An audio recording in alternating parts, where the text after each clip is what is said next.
మీరు ఈ విధానాన్ని మీరు మార్చుకుంటే ఖచ్చితంగా దేవుని దగ్గర మేలు పొందుకుంటారని నా దేవుడు ఈరోజు సెలవిస్తున్నాడు.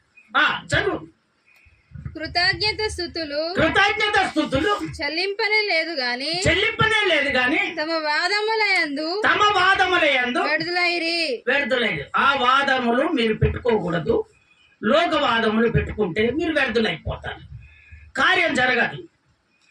దేవుడు మనకు ఏదో ఒక పని ఇస్తే నా దేవుడు ఇచ్చాడని చెప్పుకోరు కొంతమంది. అమ్మో అవు ఆయన చేశాడు, ఆయన చేపించాడని చెప్తారు. కానీ నా దేవుడు వాళ్ళు నాకు పరిచయం చేశాడు, నా దేవుడు నాకు చేసిన స్తోత్రం అని చెప్పి స్తుతులు చెప్పాడు. ఆయన మహిమపరచడు. ఎంత చెప్తే ఎవడో చెబితే అతనినే పైకి లేపుతారు. కానీ నిన్ను కాపాడే దేవుడు, నీకు చేసిన దేవుడు, జత కలిపిన దేవుడు వదిలిపెడతావు. అందుకే నా ప్రభు అంటున్నాడు, దేవుడు ఏది ఇచ్చినా ఆయన స్తుతులు చెల్లించాలి. నా ప్రభు నాకు ఇచ్చాడు, నా ప్రభు నాకు తీర్చాడు, నా ప్రభు విస్తారమైనటువంటి దీవెనలు ఇచ్చాడు. ఆయనకే స్తుతి కలుగును గాక, ఆయనకే మహిమ కలుగును గాక.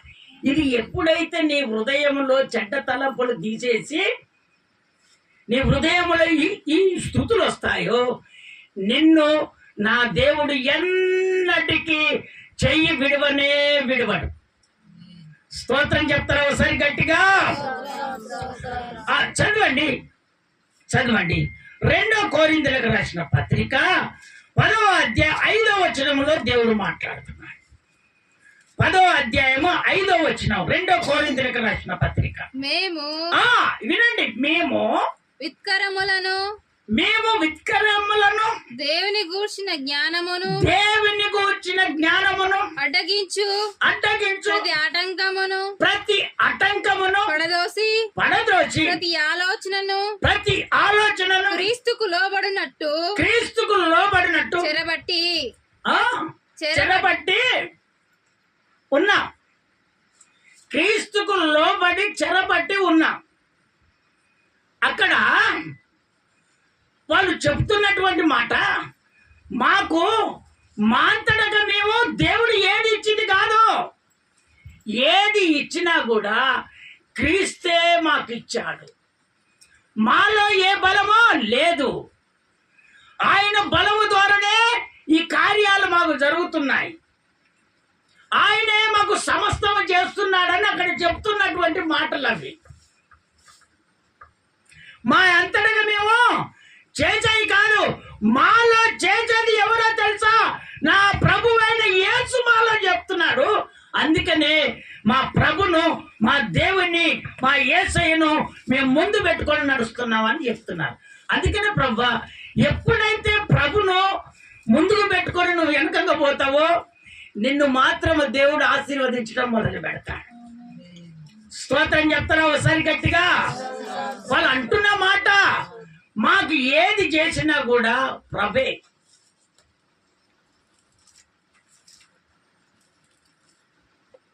ఆయన లేకపోతే మేము ఏమి చేయలేము. ఈరోజు ఇక్కడ నిలబడ్డామంటే ఆయన కేవలం ఆయన కృపే. ఆయన కృప లేకపోతే మేము ఉండలేము. మేము ఏది చేయాలన్నా నా ప్రభు మాకు తోడుగా ఉంటేనే ఆ పని మేము చేయగలమని చెప్తున్నారు అక్కడ. అందుకనే దేవుని బిడ్డలారా, మీ హృదయంలో చెడు ఆలోచన తీసేసి నీ హృదయంలోనికి ఆ చెడు తలంపులు రాకుండా దేవుని ఆలోచన ద్వారా నువ్వు ఎప్పుడైతే జీవిస్తావో, ఇదిగో ప్రభు నీ ఎదుట ఉండి అది ఏ బలమైనటువంటి కార్యం కానీ నా ప్రభు ఖచ్చితంగా చేసునుగాక.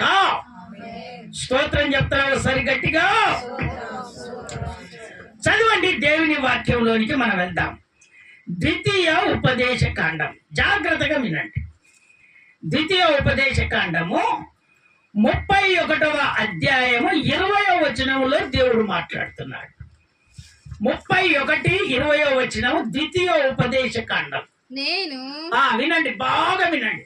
నేను వారి పితరులతో ప్రమాణము చేసినట్లు పాలు తేనెలు ప్రవహించు దేశమున వారిని ప్రవేశపెట్టిన తరువాత వారు తిని తాగి తృప్తి పొంది కొవ్విన వారై అన్య దేవతల తట్టు తిరిగి వాటిని పూజించి నన్ను తృణీకరించి నా నిబంధనను మీరుతారు. ఎవరంటున్నారు ఈ మాట? దేవుడు చెప్తున్నాడు. దేవుడు చెప్తున్నటువంటి మాట, నా నిబంధన మీరుతారు. పాలు తేనెలు ప్రవహించే దేశానికి నిన్ను పంపిస్తాడు.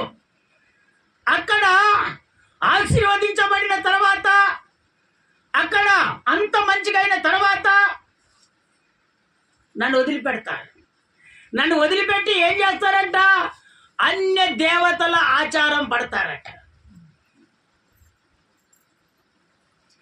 ఇప్పుడు బాగు చేసిన దేవుని వదిలిపెడతారు. కొంతమంది దేవుని అంగీకరించిన తర్వాత, దేవుడు అన్ని చేసిన తర్వాత ఏం చేస్తాడంటే, ఇప్పుడు భర్త ఒక్కనో, కుమారుని ఒక్కనో, కుమార్తె ఒక్కనో, తల్లి వంకనో ఏదో ఒక రకంగా ఆశీర్వదించబడిన తర్వాత వీళ్ళు ఏం చేస్తారంటే, దేవుని వదిలిపెట్టి అన్యుల ఆచరణతో పూజించడం మొదలు పెడతారు. స్తోత్రం చెప్తారా ఒకసారి గట్టిగా? అందుకని అక్కడ ప్రభు చెప్తున్నాడు, నేను పాలు తేనెలు ప్రవహించే దేశానికి నేను మాట ఇచ్చాను, మాట ప్రకారంగా పంపిస్తాను. అక్కడ బాగా బలపడిన తర్వాత, అక్కడ అనారోగ్యాలు విడుదల కలిగిన తర్వాత, అక్కడ ఆశీర్వదించబడిన తర్వాత నన్ను వదిలిపెట్టి అన్యుల ఆచార పద్ధతిలో నడుస్తారు అని చెప్తున్నాడు. ఎవరికి చెప్తున్నాడంటే, ఒక దైవజనుడు చనిపోయే కాలం వచ్చిన, మరణము సమీపమైంది. అయితే మోషే, ఇక నీకు మరణకాలము సమీపమైంది.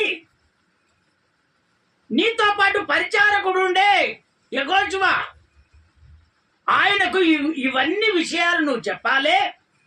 ఎందుకంటే నువ్వు పోయిన తర్వాత అతడు పాలు తేనెలు ప్రవహించే దేశానికి పంపిస్తాడని. కానీ ఒకవేళ అక్కడికి వెళ్ళిన తర్వాత నన్ను వదిలిపెడతారు. అయినా కూడా యెహోషువకు చెప్పు, తొందరపడద్దు, భయపడద్దు. నేను ఏ మాట అయితే చెప్పానో ఆ మాట ప్రకారంగా అక్కడ నిలబడితే ఖచ్చితంగా వాళ్ళని నేను మళ్ళీ త్రిప్పి, ఖచ్చితంగా మళ్ళీ నా మార్గంలోనికి నిన్ను తీసుకొని వస్తారని మోసేకి వివరించి చెప్తే, ఆ యెహోషువకు వివరించి చెప్పాడు. ఆ చెప్పిన తర్వాత అక్కడ ఉన్నటువంటి వాళ్ళంతా తిని త్రాగి బలుపు ఎక్కువైపోయినప్పుడు ఏం చేస్తారు? అన్ని బాగా అయిపోయిన తర్వాత ఏం చేస్తారు? ఆశీర్వదించబడిన వాళ్ళు ఏం చేస్తారు? వాళ్ళు ఏది చెప్తే మీరు అదే చేస్తారు, వాళ్ళు ఏం చెప్తే ఇక అదే చేస్తారు. లాస్ట్కి దేవుడు ఏం చేస్తాడో తెలుసా? ఏ విధంగా వాళ్ళను ఆయన వైపుకు తిప్పుకోవాలనో అది నా ప్రభుకు తెలుసు. ఆయన ఖచ్చితంగా ఎవరెవరైతే ప్రభును వదిలిపెట్టి వెళ్ళిపోయారో వాళ్ళందరినీ నా ప్రభు ఏ విధంగా తీసుకురావాలనో ఆ విధంగా ఆయన తీసుకొని వచ్చి తన మందిరములో నిలబెట్టుకుంటాడు. స్తోత్రం చెప్తారా ఒకసారి గట్టిగా? ఇంకొకసారి గట్టిగా చెప్తారా? అందుకనే వాళ్ళేమనుకుంటున్నారంటే, దేవుడు మర్చిపోయాడులే అని వాళ్ళనుకుంటారు. కానీ దేవుడు మర్చిపోలే, చెప్తున్నాడు అక్కడ, నన్ను వదిలిపెడతాడు. తింటారు, తాగుతారు, వ్యర్థులైపోతారు. అయినా యెహోషువా నువ్వు భయపడద్దు, సేవ నాది, సంఘం నాది. ఇదిగో నువ్వు మాత్రం సేవకునివే, శరీరం అనే సంఘము నాది. అందుకనే నడిపించేవాడిని నేను, అభివృద్ధి పరిచేవాడిని నేను, ప్రార్థన చేసేవాడిని నువ్వు. స్తోత్రం చెప్తారా ఒకసారి గట్టిగా? ఇంకొకసారి గట్టిగా చెప్తారా? అందుకనే దేవుని బిడ్డలారా, ఒక విశ్వాసము దేవుని మీద పెట్టినప్పుడు ఎన్ని శోధనలు వచ్చినా, ఎన్ని బాధలు వచ్చినా, ఎన్ని ఇబ్బందులు వచ్చినా, మళ్ళీ దేవుడు నీకు ఇచ్చినటువంటి సమృద్ధిని చూసి ఆయన ఆలోచన దూరం చేయకపోకు. ఆయన ఆలోచన ప్రకారం నువ్వు నడిపించుకున్నప్పుడే నీ కుటుంబము ఆశీర్వదించబడుతుంది, నీ కుటుంబము సంతోషంగా ఉంటుంది, నీ కుటుంబం అంచెలంచెలుగా ఎదుగుతుంది. ఇంకొక మాట చెప్పనా, మీరు ఎవరైతే వెళ్ళిపోవాలని తన మనసులో మీరు ఆలోచన చేస్తున్నారో నా ప్రభు అంటున్నాడు, ఎంత దూరం వెళ్ళినా కూడా ఆయన మళ్ళీ తీసుకొని వచ్చి నిలబెట్టుకొని, ఇదిగో నీవే నాకు సాక్షి బిడ్డగా నిలబడతావని, ఇదిగో దేవుడు చెప్పాడు, అదే ప్రకారంగా నేను వచ్చి నిలబడ్డానని నువ్వే సాక్షి చెప్తావు. స్తోత్రం చెప్తారా ఒకసారి గట్టిగా? ఎందుకంటే యెహోషువకు మోషే ఆ విధంగా ఏ అనుభవం అయితే నేర్పాడో దేవుడు, అదే అనుభవం మోషే యెహోషువకు నేర్పాడు.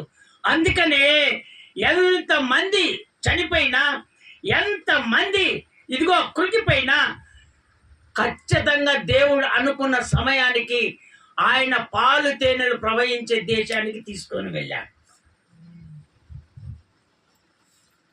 అందుకనే ఆయన అనుకున్నది ఖచ్చితంగా నెరవేరుస్తాడు. అందుకని వ్యర్థులై వాళ్ళు పోయారు, కానీ మనం వ్యర్థులమై పోకుండా దేవుని ఎదుట నిలబడాలని నా ప్రభు ఇట్టి ఆలోచన నీకు అనుగ్రహిస్తున్నాడు. స్తోత్రం చెప్తారా ఒకసారి గట్టిగా? సామెతల పుస్తకము 10వ అధ్యాయం 20వ వచనం ఒకసారి చదివి వినిపిస్తారా నాన్న? 10:20 అధ్యాయం 20వ వచనం.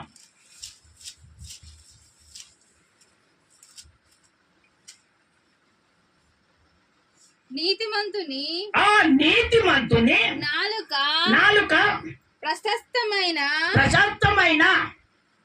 వెండి వంటిది. నీతిమంతుని నాలుక ప్రశస్తమైన వెండి వంటిది. భక్తిహీనుల ఆలోచన పనికి మాలినది. చూసారా, ఈ భక్తిహీనులు కొంతమంది ఉంటారు, అటువంటి భక్తి చేసినటువంటి వాళ్ళు కొంతమంది ఉంటారు. అందుకనే ఆ భక్తిహీనుల ఆలోచన పట్టుకొని నువ్వు నడిచావనుకో, దేవుని ఆశీర్వాదాన్ని నువ్వు పోగొట్టుకుంటావు. దేవుని నీకు ఇచ్చే ఆ బహుమానాన్ని నువ్వు పోగొట్టుకుంటావు. అందుకనే భక్తిహీనులకు నువ్వు వేరే జీవించినప్పుడే దేవుని దగ్గర ఆత్మీయ జీవితాన్ని ఖచ్చితంగా నువ్వు పొందుకుంటావు. స్తోత్రం చెప్తారా ఒకసారి గట్టిగా? అందుకనే నా ప్రభు అంటున్నాడు, ఆత్మ నీలో నింపబడినప్పుడు చెడ్డ తలంపులన్నీ పోతాయి. మనసులో మనము అనుకొనుచున్నది ఆత్మదేవుడు ఖచ్చితంగా మనకు నెరవేరుస్తాడు. అందుకనే ఒక రాజంట, చక్కగా వినండి, ఒక రాజంట, ఈ రాజ్యానికి నేనే అధికారిని కదా, ఇంకా ఎవరు ఇక్కడికి వచ్చేది అని చెప్పి గర్వంగా ఫీల్ అయిపోయారట. ఎవరు? రాజు గర్వంగా ఫీల్ అయిపోయారట. దైవజనుడు దేవుని ద్వారా చెప్తే, ఇదిగో దేవుడు చెప్తున్నాడు, 7 కాలాల పాటు నీకు కొన్ని శ్రమలు వస్తాయి, కొన్ని బాధలు వస్తాయి, కొన్ని ఇబ్బందులు వస్తాయి, అందుకనే ఈ విధంగా నడుచుకోవని ఒక దైవజనుడు ఆ రాజుకు చెప్తే, ఆ రాజు గర్వంతో, నేను ఈ దేశాన్ని పరిపాలించే నేను వాడోడు చెప్తే వారి ప్రకారం నేను నడుచుకుంటానని చక్కగా ఆ గర్వంతో ఫీల్ అయ్యి ఆ సింహాసనం మీద కూర్చున్నాడు. దైవజనుడు చెప్పినటువంటి రానే వచ్చింది, ఆ కాలం సమీపమై వచ్చింది. రాగానే అప్పుడే చెప్పాడు, ఏమని చెప్పాడో తెలుసా? ఆకాశం మీద నుంచి రాజా నీకు తీర్పు వస్తుంది, మానవుడు వంటి మానవులు నిన్ను తరుముతారు, పశువుల వలె గడ్డి మేస్తాడు, ఆ తల వెంట్రుకలు పక్షిరాజు వెంట్రుకల వలె ఉంటాయి, అతని గోళ్ళు పక్షి గోళ్ళ మాదిరినే ఉంటాయని ఎప్పుడైతే దైవజనుడు చెప్పాడో ఆ మాటకు గర్వపడి ఆ దైవజనుడు చెప్పినట్టుగా నడుచుకోకపోతే ఎదిగో అతనికి ఏ విధంగా దైవజనుడు చెప్పాడో అదే ప్రకారంగా జరిగింది. చదవండి, దేవుని వాక్యంలోనికి వెళ్తాము. దానియేలు పుస్తకము 4వ అధ్యాయం 30వ వచనం. 4వ అధ్యాయం 30వ వచనం. దానియేలు పుస్తకం 4వ అధ్యాయము 30వ వచనం. 4వ అధ్యాయం 30వ వచనం. దానియేలు పుస్తకం. రాజు బబులోనును రాజు బబులోనును ఈ మహావిశాల పట్టణము మహావిశాలమైనటువంటి పట్టణము నా బలాధికారమును నా ప్రభావ ఘనతను కనపరచుటకై నా రాజధాని నగరముగా నేను కట్టించినది కదా అని తనలో తాను మూర్చిపోయాడు. ఏ మూర్చిపోయాడు? ఇది నేను కట్టించుకున్నా, నేనే రాజును దేశానికి, అన్ని నేనే సమృద్ధిగా చేసుకున్నాను. వాడెవడయా చెప్పటానికి? నేను పిలిస్తే రావాలి, పొమ్మంటే పోవాలి. వాడేంది చెప్పాడని గర్వపడ్డాను. ఈయనకి ఏమైందో తెలుసా? చదవండి, అదే దానియేలు పుస్తకం 4వ అధ్యాయం 33వ వచనం. 4వ అధ్యాయం 33వ వచనం ముగిచ్చేస్తాను. ఆ గడియలోనే ఎప్పుడంట? ఆ గడియలోనే 7 మాసాలు 7 సంవత్సరాలు ఆగిన తర్వాత, ఆ దైవజనుడు చెప్పిన తర్వాత ఆ మాసంలో అలాగున నెబుకద్నెజరునకు సంభవించెను. మానవుల నుండి అతన్ని తరిమి అతడు పశువుల వలె గడ్డి మేసెను. ఎవరిను? రాజు, అధికారి. ఇప్పుడు ఒక రాజకీయ నాయకుడు ఉంటాడు, 5 సంవత్సరాలు పరిపాలన చేస్తాడు. దేవునికి మహాకృప ఉంటే మనకు 2సారి గెలుస్తాడు. దేవుని కృప లేకపోతే ఓడిపోయింది అనుకో, ఎవరైనా దేక్తారా? అమ్మా వినండి, దేక్తారా? అయితే ఆ పదవిలో ఉన్నప్పుడు గర్వం ఎక్కువ వచ్చేస్తుంది. ఆ పదవి పోయిన తర్వాత ఎవరు దేకరు. అందుకనే పదవి ఉన్నా ఒకే తీరుగా ఉండాలి, పదవి లేకున్నా ఒకే తీరుగా ఉండాలి. అప్పుడు నిన్ను దేవుడు హెచ్చిస్తాడు, ప్రజలు కూడా నిన్ను చూసి సంతోషపడతారు. మళ్ళీ రిపీట్ చేయి, మళ్ళీ చక్కగా వినండి నాయన. ఆ గడియలోనే అలాగున నెబుకద్నెజరునకు సంభవించెను. మానవులలో నుండి అతనిని తరిమారు. అతడు పశువుల వలె గడ్డి మేసాడు. ఆకాశపు మంచు అతని దేహమును తడపగా అతని తల వెంట్రుకలు పక్షిరాజు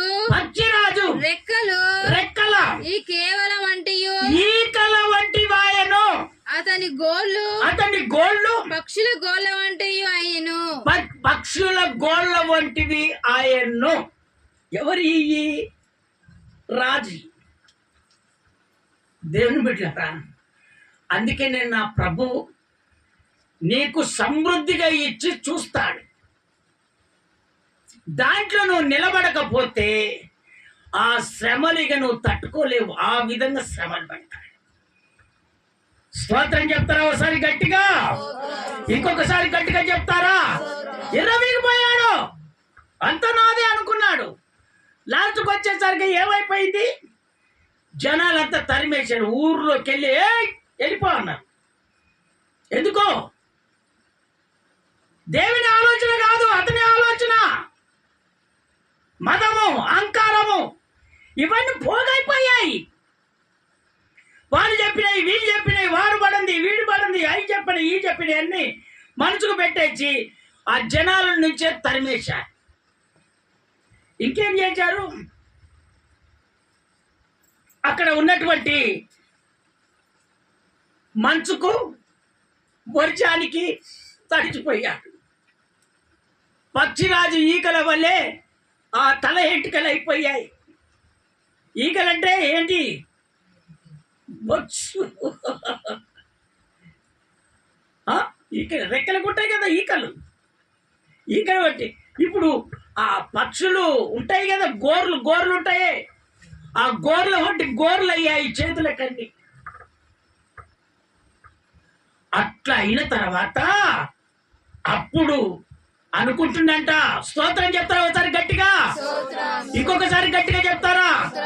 అయ్యా, నీ ఆలోచన పక్కకు పెట్టి నా ఆలోచన ప్రకారంగా నేను గర్వపడ్డానయ్యా, నా ఆలోచన ప్రకారంగా నేను నడుచుకున్నానయ్యా తండ్రి, ఈ ఒక్కసారి నన్ను క్షమించమని అప్పుడు మళ్ళీ దేవుని బతిమలాడుతా ఉన్నాడు.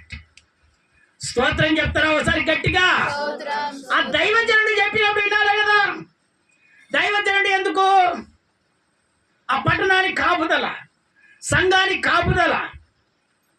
దైవజనుడు చెప్పింది వినక తన స్వాబుద్ధితో, తన అహంకారంతో అన్ని చేసుకొని ఆ సమయం వచ్చింది. ఆ సమయం వచ్చిన తర్వాత అక్కడ ఉన్నటువంటి ప్రజలే తరిమేశారు. పశువుల లేక గడ్డి మేచాడట. ఎవరు? మనిషమ్మా, గడ్డి మేచ. దేవునికి అంత శక్తి అమ్మా, అంత బలం. మా గరుడైనటువంటి యేసయ్య, నువ్వు ఎంత విర్రబిక్తావో నిన్ను ఏ విధంగా పట్టుకురావాలో ఆ విధంగా పట్టుకొచ్చుకుంటాడు దేవుడు.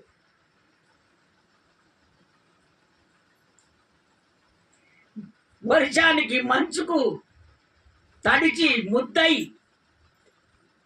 వింటున్నావా? అన్ని విధాలుగా ఎందుకు వచ్చింది? ఒక్క దేవుని ఆలోచనతోటి నడుచుకున్నావు, నువ్వు ఆశీర్వదించబడ్డావు, ఒక రాజు అయ్యావు. దేవుని వదిలిపెట్టొచ్చా? సమృద్ధి కలగంగానే వదిలిపెట్టుకోకూడదు కదా. అందుకని నా ప్రభు చెప్తున్నాడు, దేవుని బిడ్డారా, నీ అనారోగ్యం నుంచి విడిపించబడిన తర్వాత, నువ్వు ఆశీర్వదించబడిన తర్వాత దేవుని ఆలోచన పక్కకు పెట్టొద్దు. నీ ఆలోచన ప్రకారంగా నువ్వు నడుచుకోకూడదు. దేవుని ఆలోచన విధానముతోటి ఎప్పుడైతే నువ్వు నడుచుకుంటావో దేవుడు ఇంకా ఇంకా ఇంకా నీకు సమృద్ధి కలిగేటట్టుగా దేవుడు చేస్తాడు. కానీ నిన్ను వర్తిల్లేటట్టుగా దేవుడు చేస్తాడు. కానీ అప్పుడు లేకుండా దేవుడు చేస్తాడు. కానీ అప్పుడు ఇచ్చేవారిగా దేవుడు చేస్తాడు. కానీ ఎప్పుడు కూడా ఆయన ఆలోచనతో, ఆయన పద్ధతితో నువ్వు నడుచుకున్నప్పుడు, ఆయన విధానములో నువ్వు నడుచుకున్నప్పుడు నీ ఇంట్లో ఏది నా దేవుడు తక్కువ కానియడు, సమృద్ధిగా దేవుడు కలగజేస్తాడు. స్తోత్రం చెప్తారా ఒకసారి గట్టిగా? ఆ నెబుకద్నెజరు ఇర్రబీకిపోయాడు. వెంటనే దేవుడు ఏం చేశాడు? వెంటనే అతని అణిచివేసిన తర్వాత అప్పుడు తెలిసింది. అందుకే యెహోషువకు చెప్పాడు, వాళ్ళు పాలు తేనెలు ప్రవహించే దేశానికి వెళ్ళినప్పుడు నన్ను వదిలిపెట్టి తాగుతారు, తిరుగులాడతారు, అన్య జనులుగా నడుచుకుంటారు, ఆచారణ పట్టుకుని నడుచుకుంటారు. అయినా కూడా నువ్వు వదలొద్దు. ఎందుకంటే వాటి అన్నిట్లో నుంచి అంతం చేసే రోజు వస్తుంది. నువ్వు వదలొద్దు. ఏ విధము చేతనైనా వాళ్ళను మళ్ళీ నేను తిరిగి వచ్చేటప్పుడు ఎత్తబడేటట్టుగా నేను చేసుకుంటాను యెహోషువా అని ఎప్పుడైతే చెప్పాడో అదే ప్రకారంగా నడిపించాడు. అదే ప్రకారంగా ఆ జనమే మన జనము. స్తోత్రం చెప్తారా ఒకసారి గట్టిగా? ఇంకొకసారి గట్టిగా చెప్తారా? అందుకనే దేవుని బిడ్డలారా, మనము ఆలోచన విధానాన్ని ఇకనైనా మనం మార్చుకోవాలని దేవుడు ఈరోజు మనకు సెలవిచ్చాడు.